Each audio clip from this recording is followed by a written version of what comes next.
Hi, this is Dr. Kimberley Linert, and you're listening to Incredible Life Creator Podcast.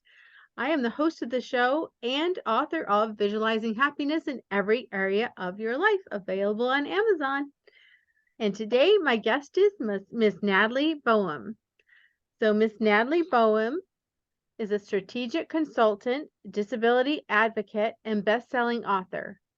She is the president and founder of the Defeating Epilepsy Foundation.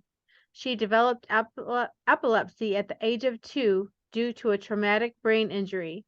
Despite her challenges of dealing with epilepsy, she was determined to overcome epilepsy and succeed in life. Her organization provides advocacy and educational resources for the epilepsy community and our society. Welcome to the podcast, Natalie. Well, thank you so much for having me today.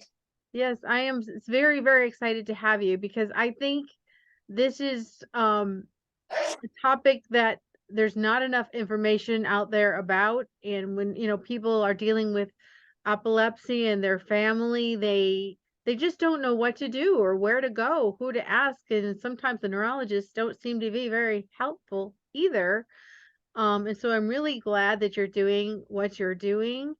And so, just so people can get to know you, tell us about you, how this all started out as a young child and how you got to be doing what you're doing. Well, I developed epilepsy at the age of 2 due to a traumatic brain injury.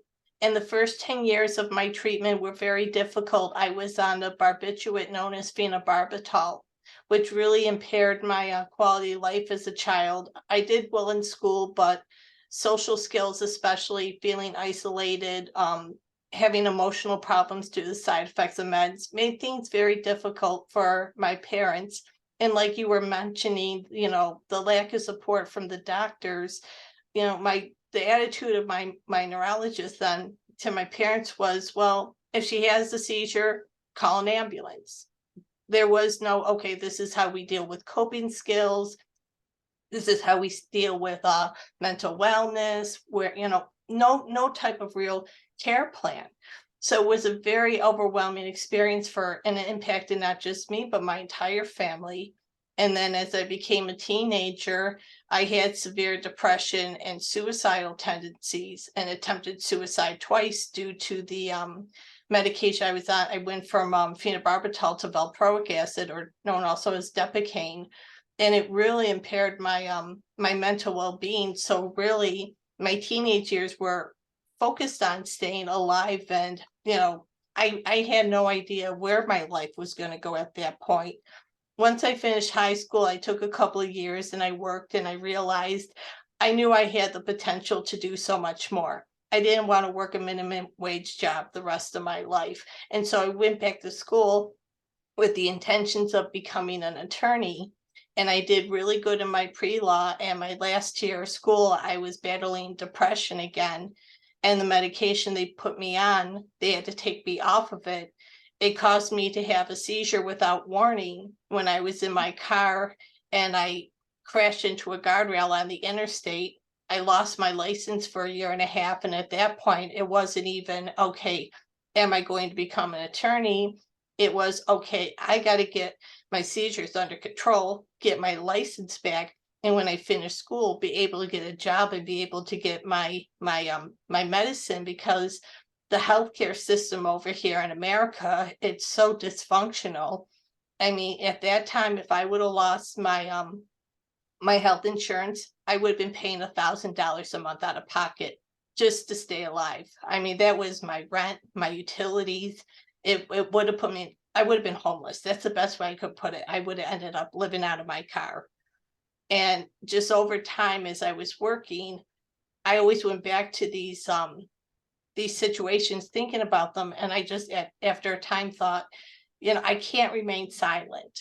And I went back and I got my MBA and focused on a strategic capstone, and decided I was going to create a nonprofit organization that was going to help people, where the doctors, the universities, the larger organizations, they're more focused on lobbying and pharmaceuticals. I knew people needed an organization and someone they can turn to who understood what they were going through, who could have empathy and compassion and help them find what they needed. And that's what I did when I launched the Defeating Epilepsy Foundation. That's been my goal, to provide the education that so many people are not able to get through from their doctors, be able to provide resources, even if it's not much, something to, help them get a better quality of life. And I really want to target things in society, especially small businesses, to show that people with epilepsy, or people who have, a lot of times people with epilepsy also have neurodivergent conditions, that people who fall in these categories are not liabilities to employers. There's many people who have multiple chronic illnesses, or they have certain conditions and are very productive in a career. They can contribute to society, and we cannot continue with the attitude of, well, they're a liability, I don't want to hire them. And at the same time, the government's going, well, yeah, you're sick, but you're not sick enough for SSDI, so we're not helping you. There's been too many people for a long time here in America just falling through the cracks, and it's why we have the homeless problems we do. We have a lack of health care for people. We have a real, poor mental health over here, and these issues need to be brought to the table. People need to start saying something and taking the steps to acknowledge it, so we can collaborate together to start making the proper changes we need.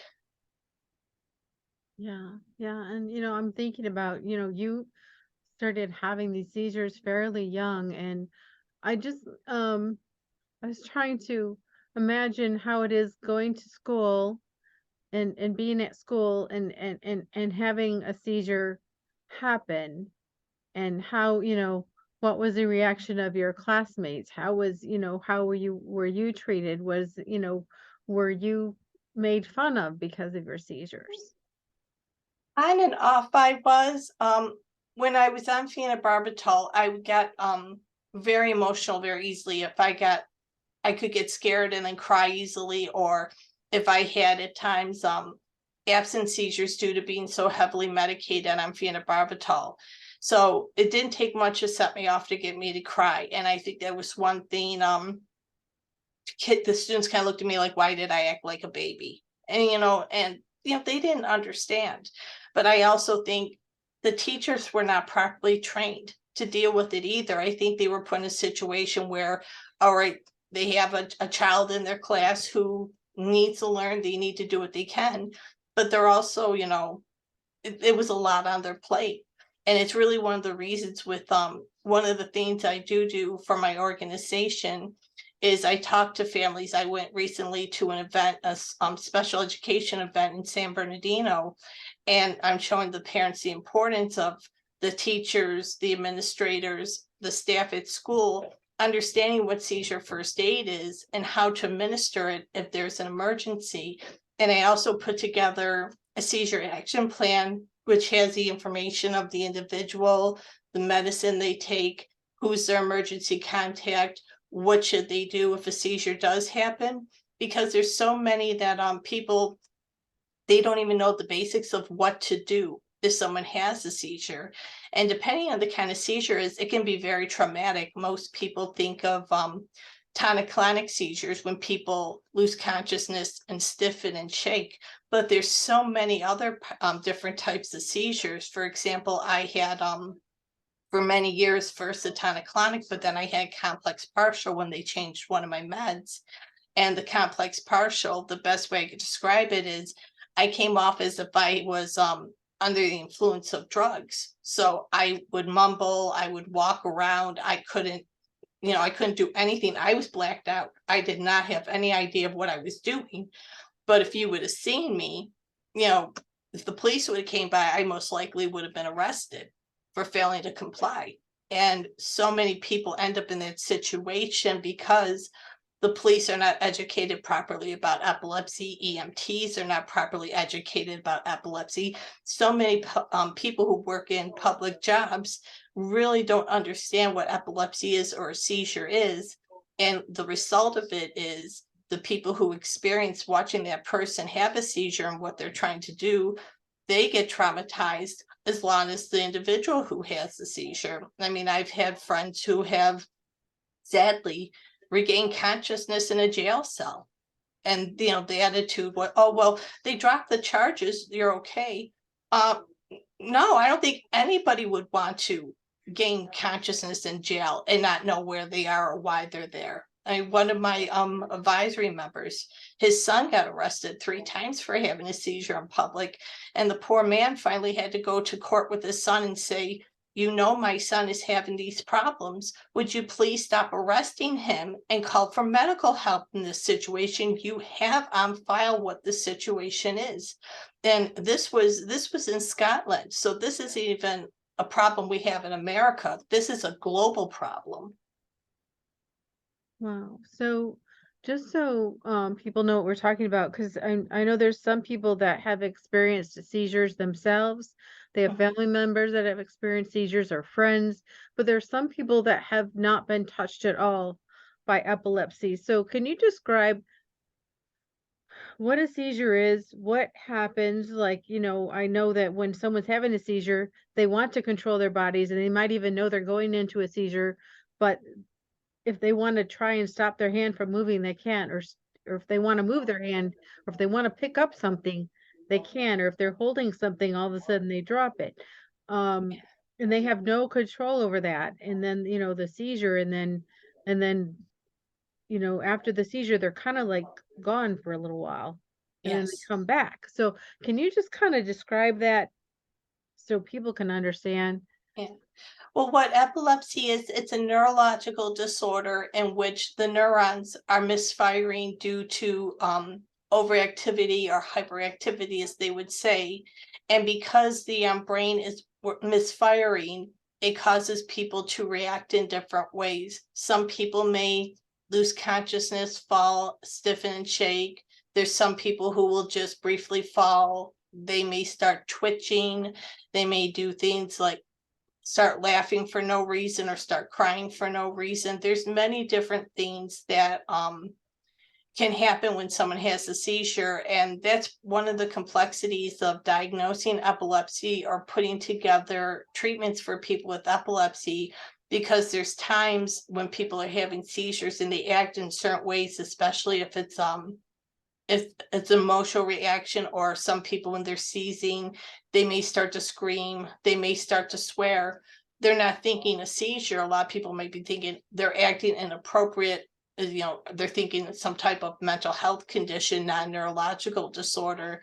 So that's why it's so important to educate people about the basics of epilepsy. But if they have a loved one or a friend or someone they know who has it, taking the time to understand what that person is dealing with so that if there is an emergency, they know how to act on it. It's so important. Yes, yes, exactly. And okay, let's say you're at the grocery store and you realize someone next to you is having a seizure. What should you do? Well, if they have it, most people have what are called tonic-clonic seizures. So if it's a situation like that where they've lost consciousness, you would make sure to clear the area to make sure they can't get injured by anything, and to roll them on their side so that if they get sick, they won't choke. And the first thing you want to do once you get them in a safe spot, you start timing the seizure. Now, if the seizure lasts 5 minutes or more, or they continue to have them, they have one and then another one starts again, that's when it's in a medical emergency and you do want to call 911 or whatever the emergency number is in your area and get somebody there. And you want to make sure the person is not left alone. If it's something like somebody starts having a staring spell or an absent seizure, they last on average like 30 seconds to 2 minutes. I've seen kids where they'll just all of a sudden they look like they're staring and their head might look like it's moving or twitching. All you can do in those situations is really just stand by them and make sure that they don't move in a way or put any risk of themselves for injury. When I was working at an event for my organization, we had an event where vendors in the area came to have trick-or-treating for children with disabilities. And one of the little boys who stopped by my table, started to have a seizure at the table where he was just staring and his head was kind of doing like round rotations like that.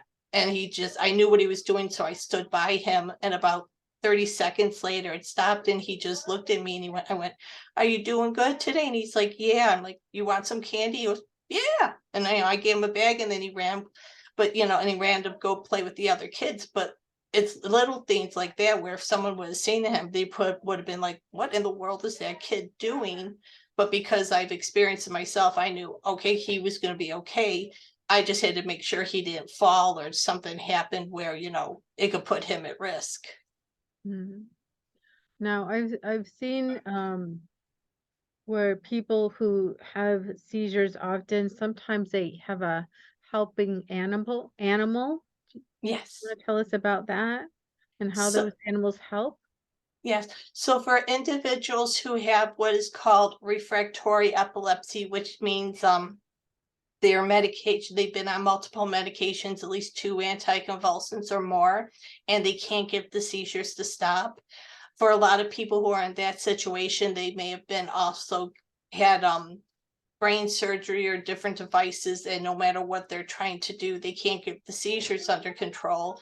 A seizure alert dog is very helpful because what they can do is, let's say, an example of an adult, let's say they're in the grocery store and they fall and have a seizure. The dog will stay with them and make sure that they're in an area where they cannot get hurt. They will protect them and try to prop them up while they're seizing. There are dogs who are trained. Let's say you have a child with epilepsy. There's dogs that they will train to bring the phone to mom and dad if they find the child having a seizure, so mom and dad know, okay, we got to call an ambulance, and the dog goes. So there's so much you can do with seizure support and seizure support dogs and other types of medical alert dogs. The frustration is a lot of times, one, they're very expensive. It could be depending on the severity of the person's health and how much training the animal will need. It can be easily $15,000 to $50,000 just to train an animal. And a lot of times, people don't have the financial means for it. The insurance companies will not cover it, so families will create GoFundMe's to do it, or they'll look to other organizations to help get a grant for it. But I found so many people end up either on a waiting list waiting for one, or they will adopt an animal and try to train the animal themselves and have it listed as an emotional support animal to help in some way. But it is a resource that I've met a lot of people who truly could benefit from it, and sadly don't always have access to it. Got it. And you mentioned other devices. Is there other things that people wear on themselves or something that helps them? So if for some people, depending on the type of seizures they have, they do have medical devices that people can have implanted in that can help either stop seizure activity completely or cut down how many seizures someone is having. One of them is a vagus nerve stimulation. And what they do is, think of it like a pacemaker in the chest, and it's connected to the vagus nerve. And if they feel like they're going to have a seizure, it looks like a watch, but it's actually a magnet. And they'll put the magnet up to it and it'll send a little impulse so that if a seizure is about to take place, it stops it from following through. It breaks it up. So it's something inside their body that's implanted there, and Yeah. then they put the watch up to where that device is. Yeah, and when the magnet goes up to it, it sends an impulse from the device up the vagus nerve to the brain to stop the seizure. So they have those, and then they have what's called responsive neurostimulation. It works in a similar way to the VNS, but it's actually put in the top of the brain, and they have little electrodes that come off it, and the electrodes are planted into the parts of the brain that are being effective, and it does the same thing. It'll have a battery, and the doctors will adjust it to release a pulse every so many minutes or so. And then a little more advanced one that they have is called deep brain stimulation, which is very much like RNS, but instead of it being small electrodes put pretty much into the top, these electrodes go more deep into the deeper parts of the brain. Mhm. And there's something else that has been used, and I don't know what it's called, but you probably do. It's a type of therapy where you have this hat that has all these electrodes in it, and then you watch a movie.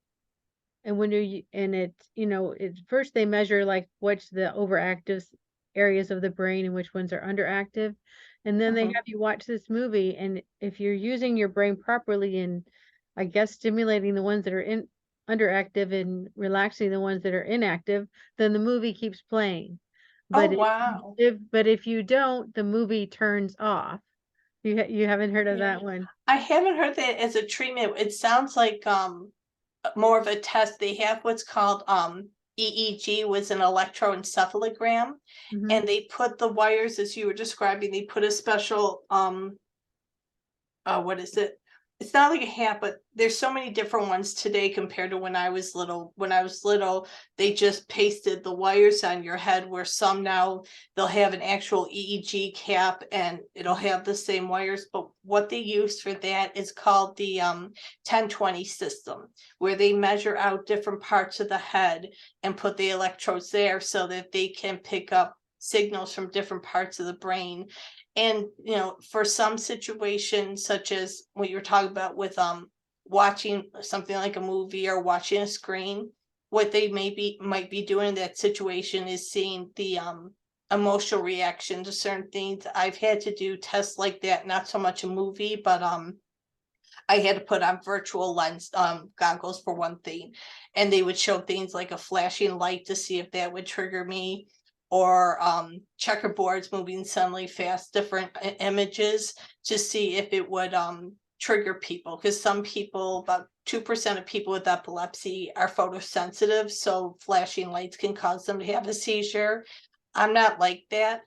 The one thing that I have had a hard time with is when they do the checkerboard test. It doesn't trigger a seizure for me, but I get a real intense headache from it. So the overactivity of objects moving fast causes me a lot of discomfort, such as the video games today that a lot of the kids play that are 3D and really realistic. I can't watch a screen for a long time or I start to get headaches from them. Hmm. That makes sense. And I've also heard that if people are driving and it's one of those days when the sun is just coming down, and you know how when you have a bunch of trees on the side of the road and there's light Mhm. coming through and you're going fast, it's almost like that. um in optometry we call it OKN, but basically it's stripes of light, dark, that as you're driving that could actually stimulate someone. Yeah. I've heard of that. That was one of the things that they did for me too with when I did the one test, was the fast moving impact to see what it causes. But Mhm. yeah, there's a lot of different things they will do to see how people are, where they're having seizures.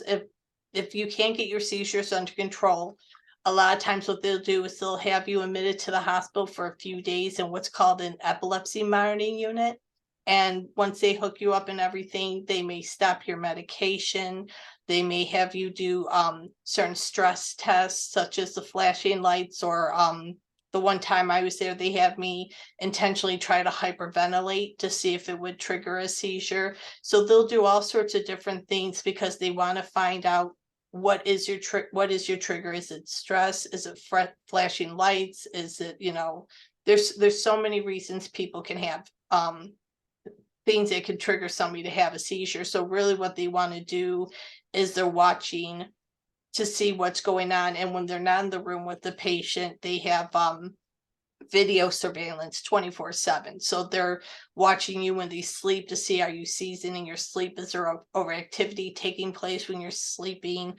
There's many things they're looking for to try to get, an answer of, what's going on. Mhm.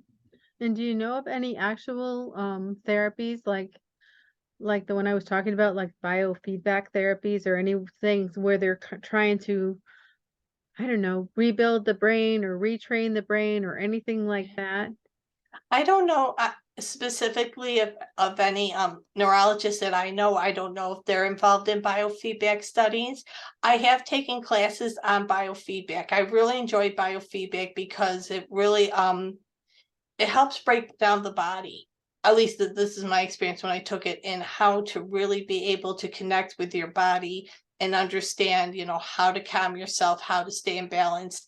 And I almost use it as a form of a meditation when I'm in extreme stress. When I took it, we were taught, focus on one part of the body, relax it, start at another part of the body, work down, and then focus on achieving overall balance. And I'll do biofeedback practice like that after doing yoga for about 20 minutes. I'll just sit there and close my eyes and just focus on, bringing my body down to a calm state.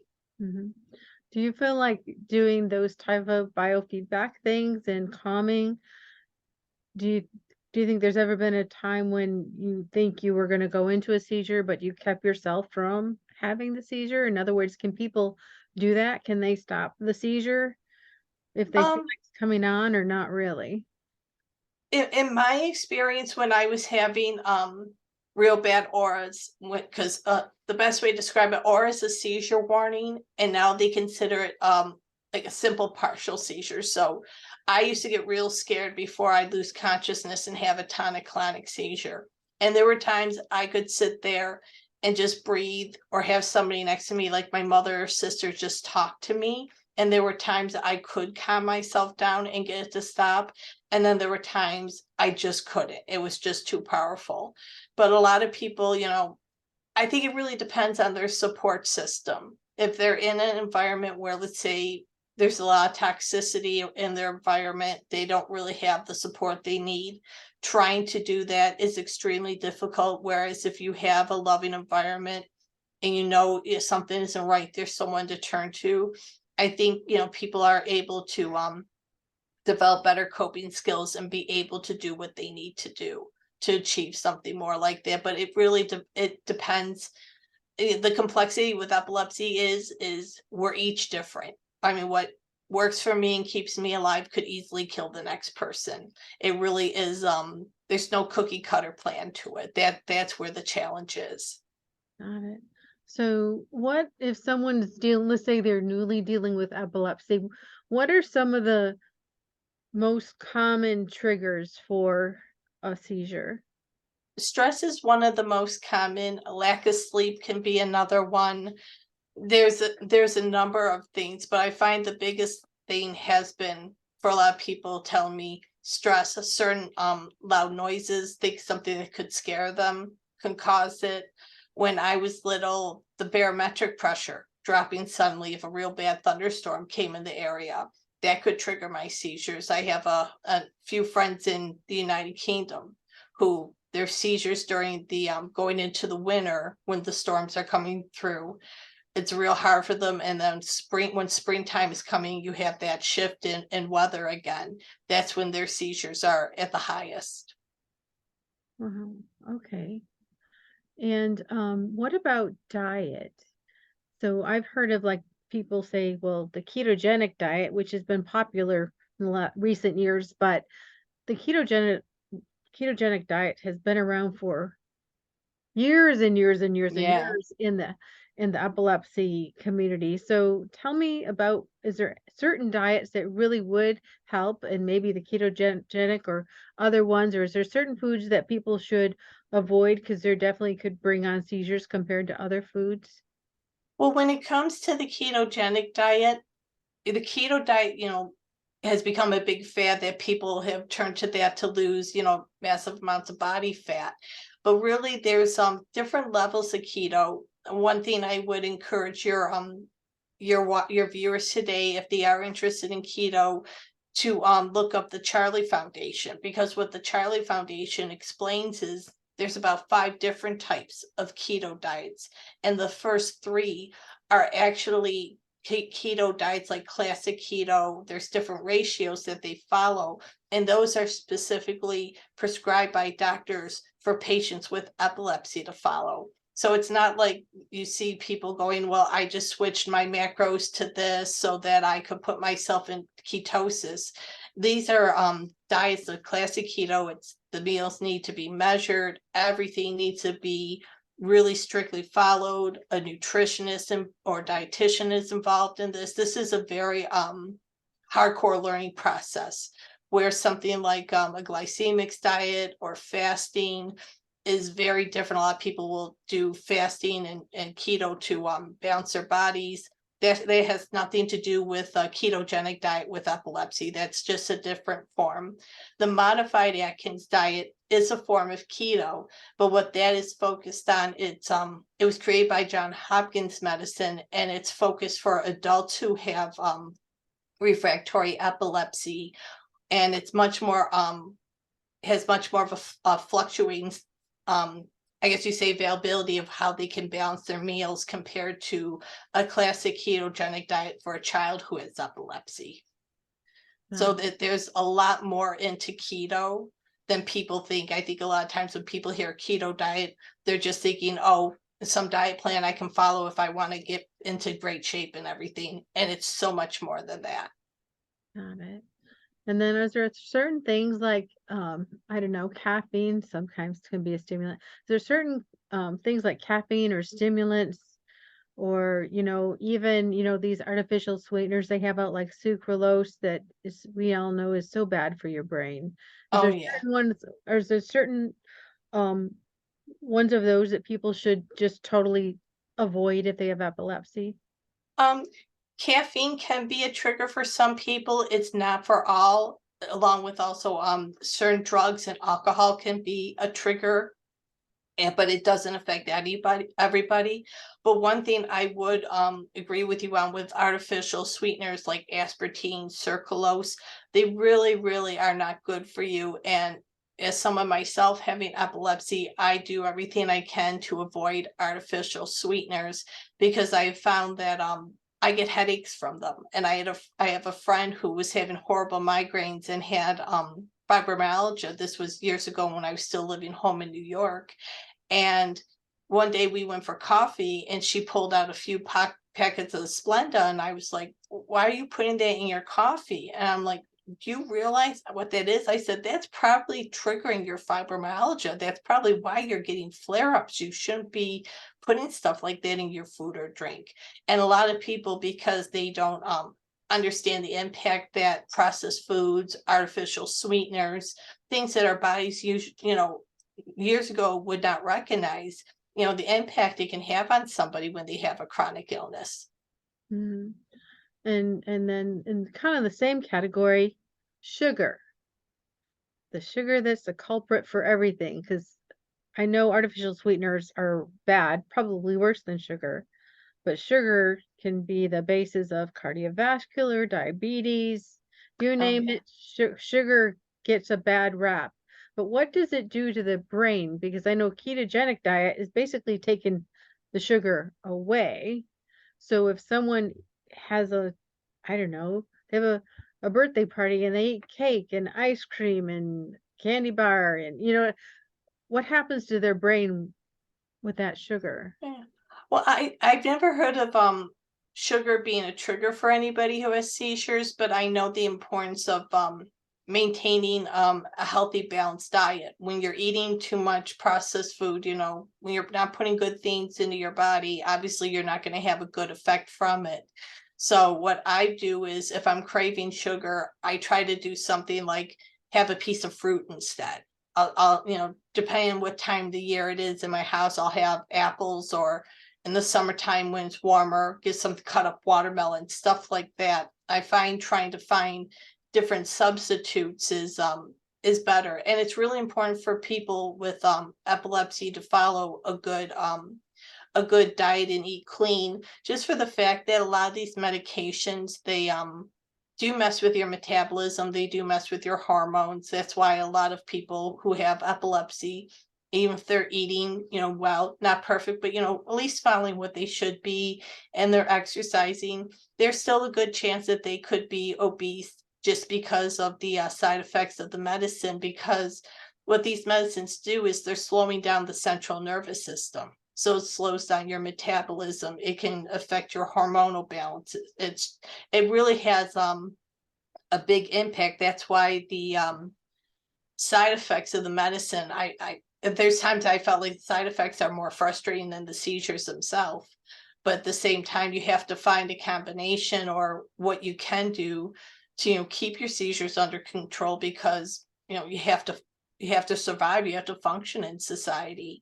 So it's finding multiple ways. For me, it's been keeping a good meal plan, exercising, meditating, doing things like playing music or painting. I've had to just look at my health as, I can't just take my medicine and everything's, all happy.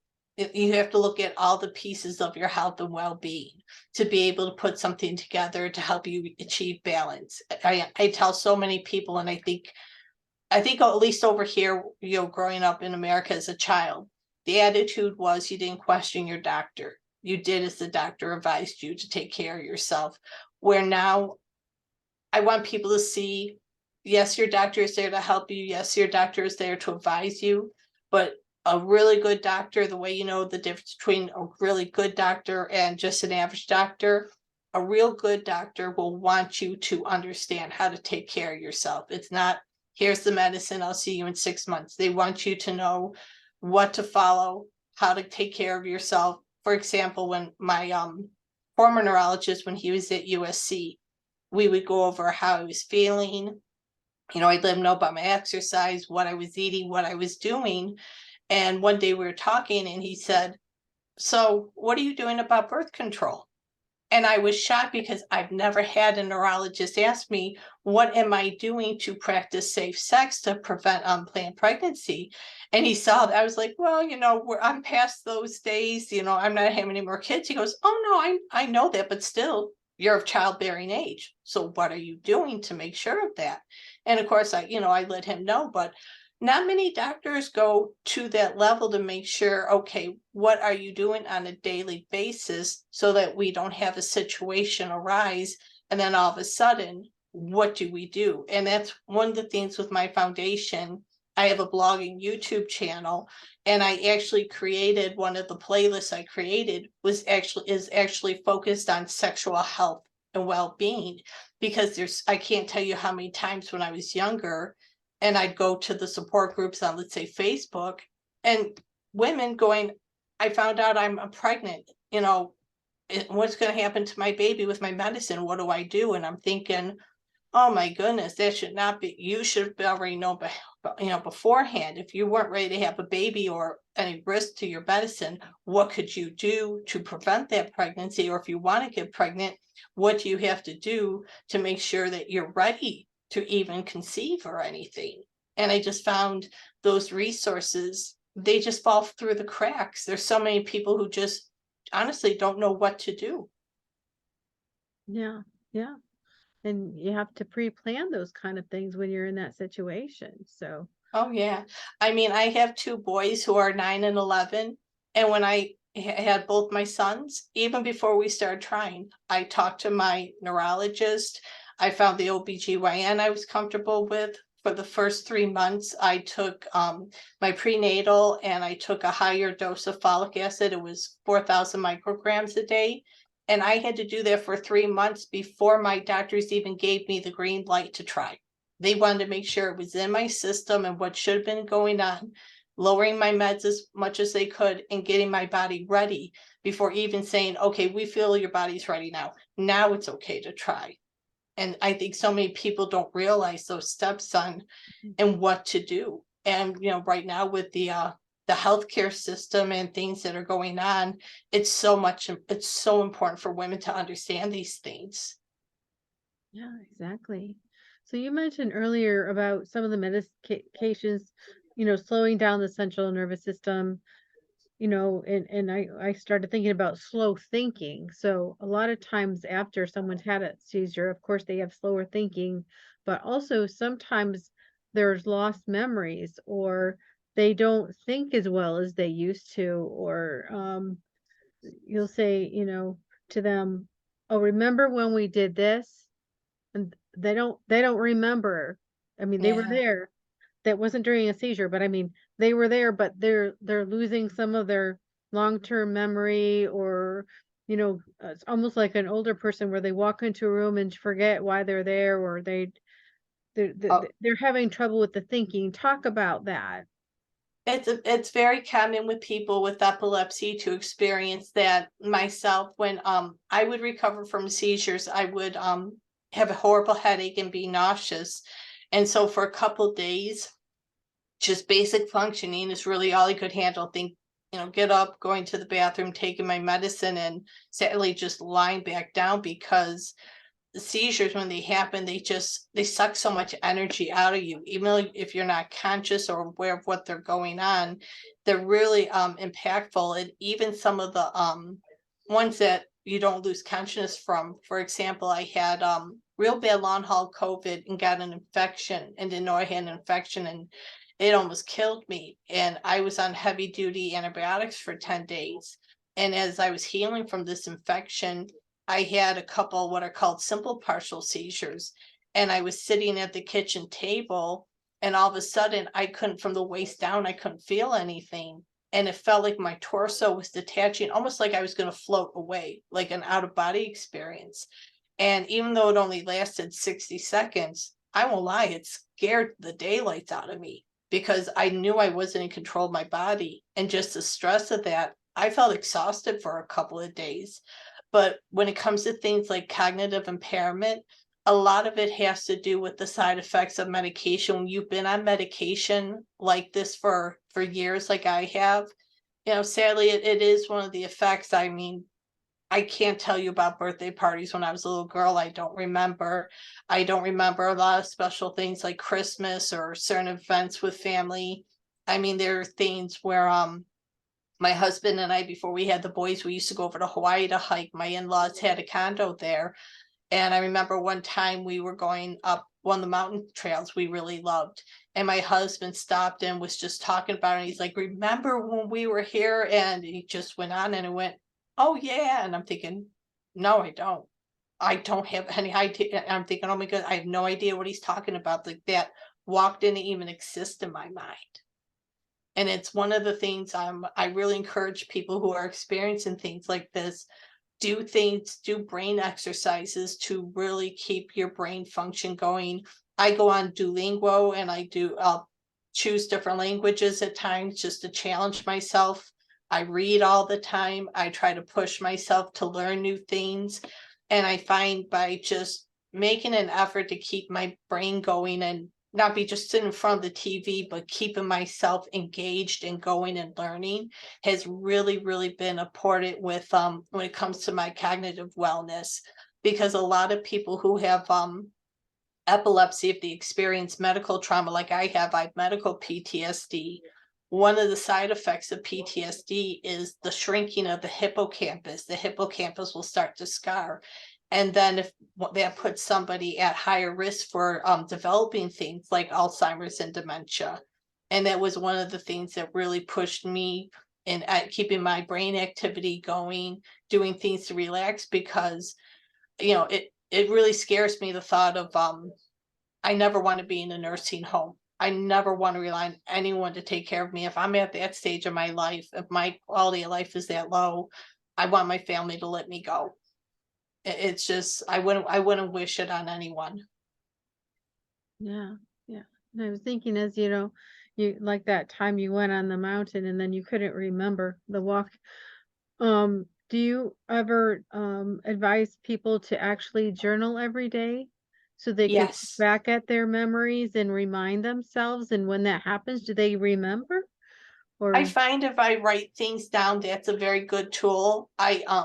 I do journal now on a regular basis, and I attend some support groups where we'll have a discussion and we'll journal and share what we write and everything, and keep our writings to help us. But the one thing I know it looks like a mess, but I'll have a notebook by my stand here, my desk here, and anything I have to do, I make sure I write it down.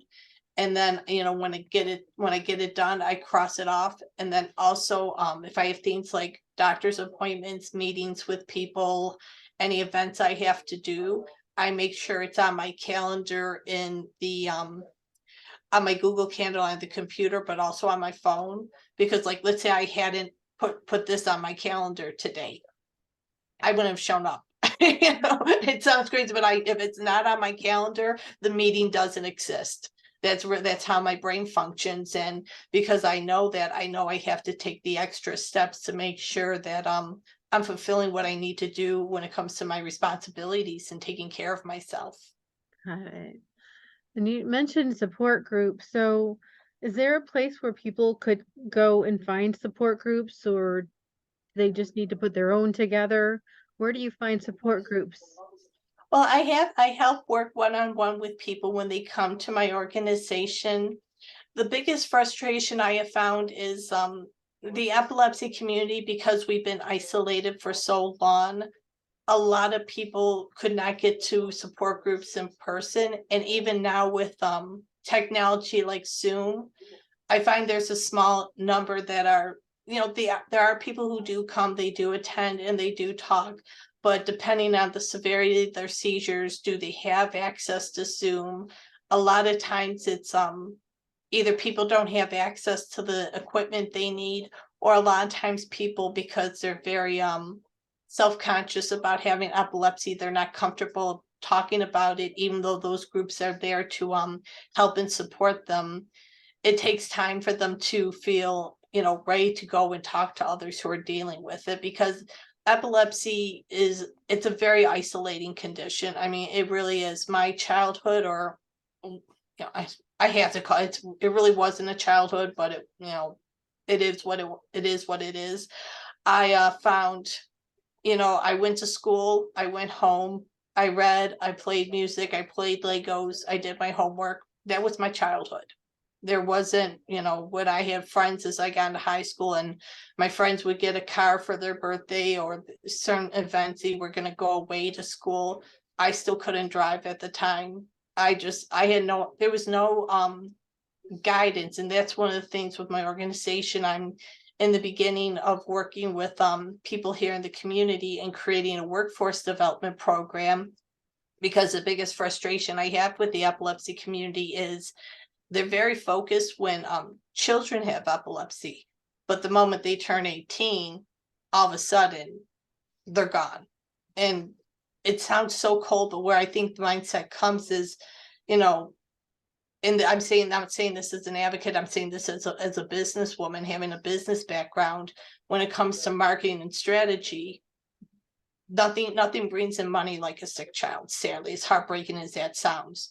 I mean, you think of something like the St. Jude commercials. By the time you're done seeing all these poor children going through cancer treatment, I mean, you're on the phone with your checkbook, right, ready to make a donation. If you hear, about sick adults, the mindset is, well, why would I support a sick adult?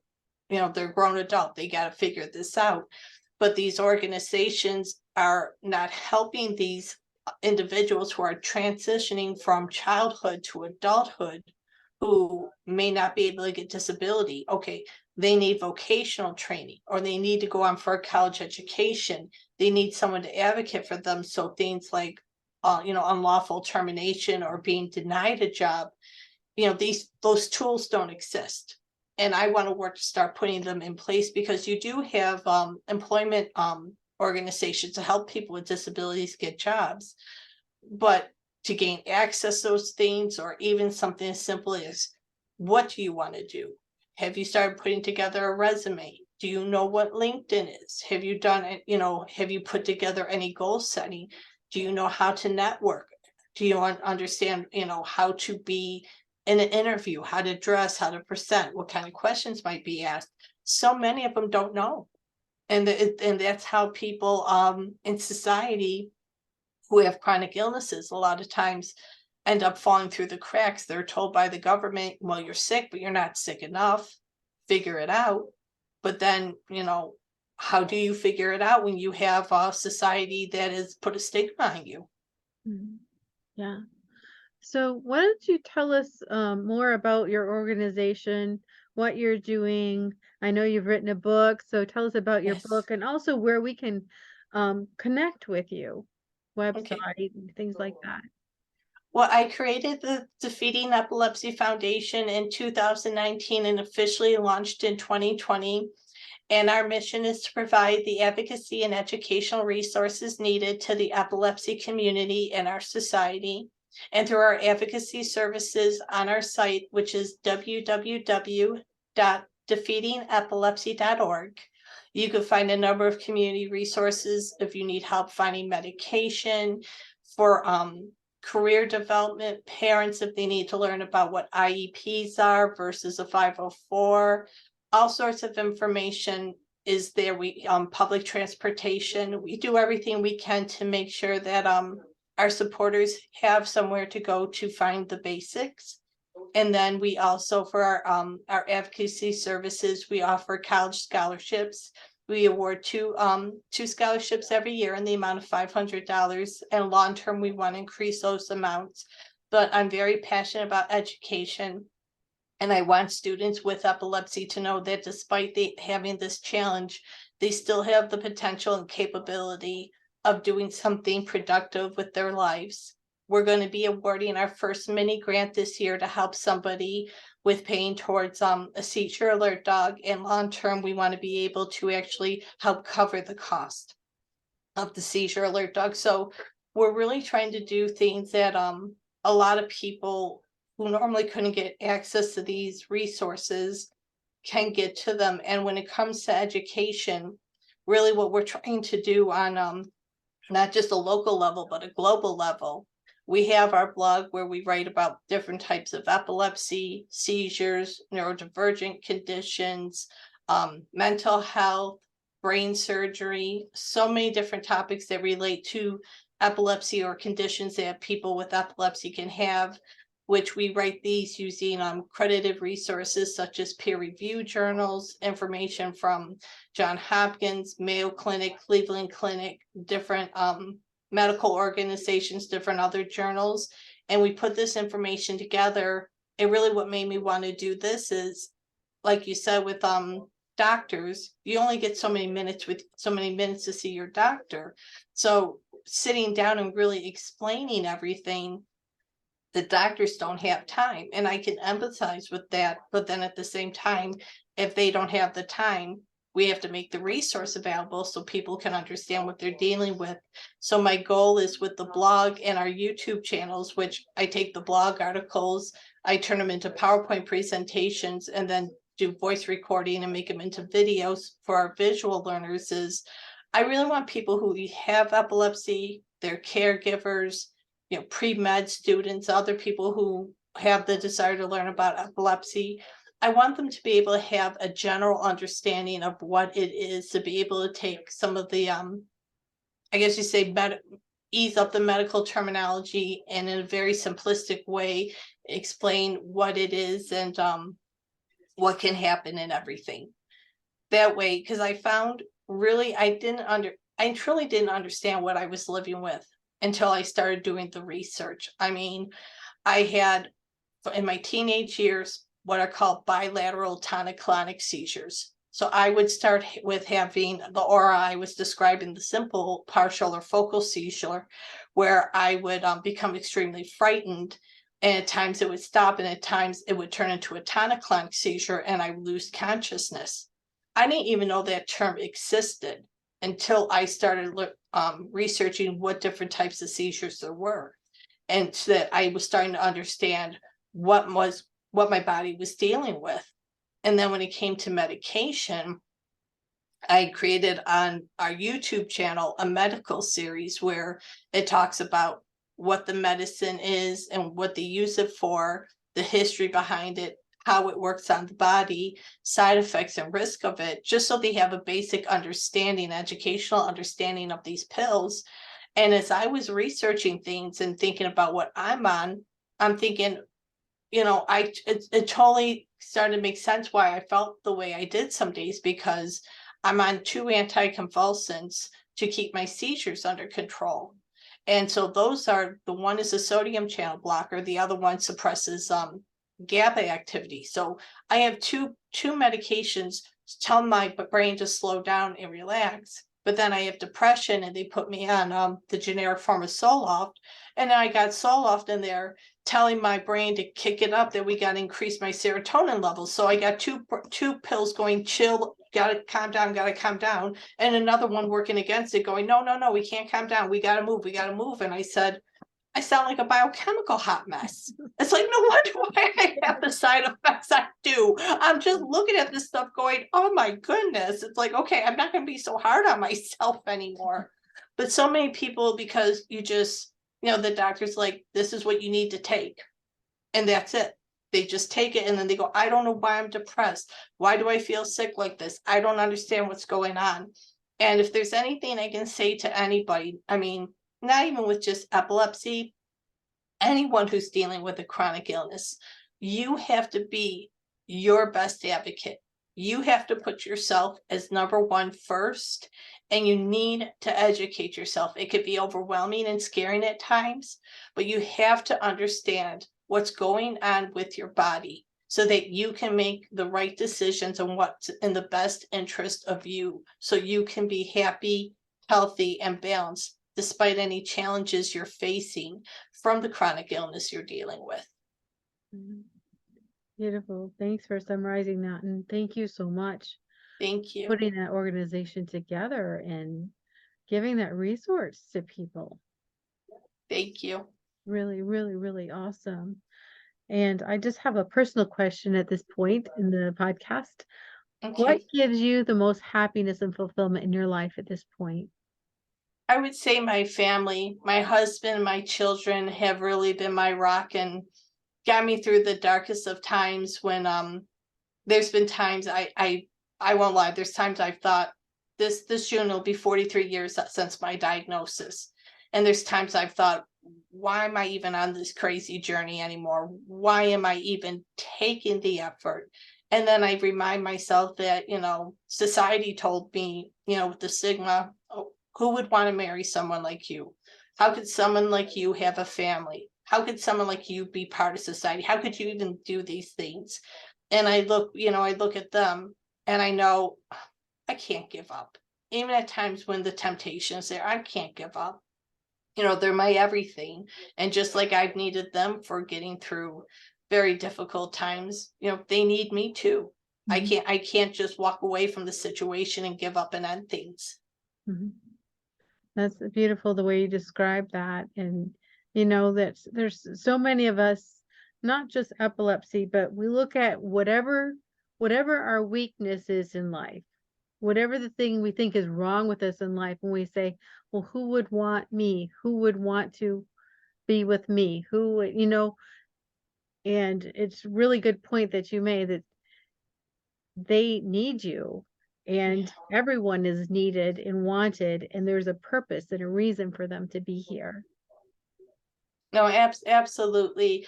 And I'd say that people, when you do feel like that, there's such a negative stigma on mental health. If there's anything I can say is, do not be ashamed if you're dealing with anxiety, depression, PTSD, anything. I see a therapist, and at one time I would have been petrified to acknowledge that. I've been thinking, oh my God, everyone's going to think I'm crazy. There's something wrong with me. I put my head up with pride now when I say it. I do see a therapist, and I know I most likely will have to see a therapist till I die. And there's no shame in it, because it's helped me to stay better balanced and be able to do, what I need to survive. So I encourage others, if you truly need help, do not be afraid to say, I need help. Do not feel shame or fear for wanting to make sure you're doing mentally well. And find things that bring you happiness. If it's, exercising, going hiking, just going out for coffee with a friend, anything that will help increase your endorphins and bring you happiness, so that you can not be focused on just the challenges or negativity. Do what you need to do. You matter. That's what I tell people. You matter. So you got to look out for you. That is so true. Well, thank you so much, Natalie, for being on the podcast today, and for all your wisdom, knowledge, being willing to be so vulnerable and share your experiences. Yes. And can I quickly show a copy of my book? And oh, I'd love for you to show your yes, book. So this is my book. It's available on Amazon now. It's called The Formula for Success. And I share in the first chapter, the challenges I had in the beginning of my life and the importance of removing toxicity. But I talk about many different things in the book, such as the importance of an education, goal setting, personal versus professional goals, overcoming fear, the importance of self-help and overall wellness, being able to share your story, being able to build up your brand and be you and not to be afraid. And throughout the book, I share my stories, and I share at times where I had very bad struggles, and how what I discuss in the book, how I had to apply it to my life. So it's not the kind of book where someone might read a self-help book and go, well, you should be doing this, or this makes you do this or that. I talk about things, but then I share my own personal experiences of how I had weakness, but by learning about this and learning to apply it, I was able to set better goals. I was able to do what I needed to do. And one of the most important things I shared in the book that was really special to me was talking about my story, about sharing your story. I share in the 8th chapter my former neurologist, his name is George Nune, and Dr. Nune doesn't realize how much he means to me. He really doesn't. And even before I met him, I knew he was one of those 1 in a million doctors, because he, on his bio in his when he was at USC, it was probably one of the most compassionate, just so loving and caring to hear a doctor express his passion for his patients and everything. Would you mind if I quickly found it? Can I share it with you? I just That want would be great. I want Yes. people to hear how important it is. Where is it? There we go. It's like, I know I'm not far from it, I promise.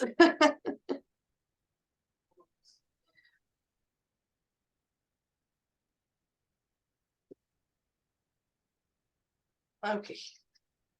There we go. So I said in the book, one afternoon, I was looking at specialists at USC, and I came across a specialist. When I read his bio, it put me into shock. I had never heard a doctor share his story in such a way that sounded so passionate and so sincere. Here is my doctor's story. Quote, my goal is to help patients with epilepsy and other neurological disorders overcome their medical conditions and achieve their life goals. Epilepsy is a devastating disease in that it is not simply a medical illness, but affects the lives of patients and their loved ones in a wide variety of ways. While advances in medical science have made many neurologic conditions treatable and in some cases curable, it is not sufficient to treat just the disease. One must focus on the whole person. Furthermore, medications are just one aspect of treatment, which may include lifestyle modification, dietary therapy, and medical devices. In order to properly care for the patient, I believe a physician has to get to know their patient's values, goals, and sources of social support in the form of friends, family, and community. In this way, treatments can be targeted to each person's specific needs and desires. And when I read that on the website, I won't lie, I had to read it a few times. I'm thinking, a doctor wrote this? And that's when I was like, oh, I am meeting this man. I fought like a pit bull for 6 months before the medical group finally gave in and said, yes, you can go see him. And we need more doctors like him. That's all I can say is, I'm sure just hearing that you're thinking, wow, because that's the first thing I said when I read it the first time on the website. I thought, people need to know that there are doctors who are like this. There are wonderful people in our healthcare system, despite the challenges we're all facing. Exactly. They're treating the person, not just the illness, which is so Exactly. important, so important. So I have one last question before we finish. Okay. What is your best advice on living an incredible, amazing life? Well, I would say one of the most important things I have found is my passion for education. To me, knowledge is power, and I found that making the effort to learn new things and experience new things really has helped me for having better overall wellness. And then I would just say, do what makes you happy. Really do what you can to enjoy your life. Don't worry about, I just got to the point in life where I couldn't worry about what society thought of me anymore because of epilepsy. I just had to do what I could to do what I need to do. But invest in yourself and do what you can to find happiness. Like I said, whether if it's traveling with friends and family, if it's a certain hobby that means something to you, or something as simple as, one of the things that brings me a lot of happiness is going out and working in my garden. I don't look at it as yard work. I see the colors of the plants, I see the different styles. The way I design my garden, I have a lot of birds that will come to visit and butterflies, and I keep track of all the different birds that come by, and just seeing the life around me is so uplifting. So find things that are going to uplift you and shape you and make you a stronger and better human being. Great. Well, thank you so much, Natalie. Thank And you so much for having me today. yeah, and we'll talk to you again soon. Okay, thank you again.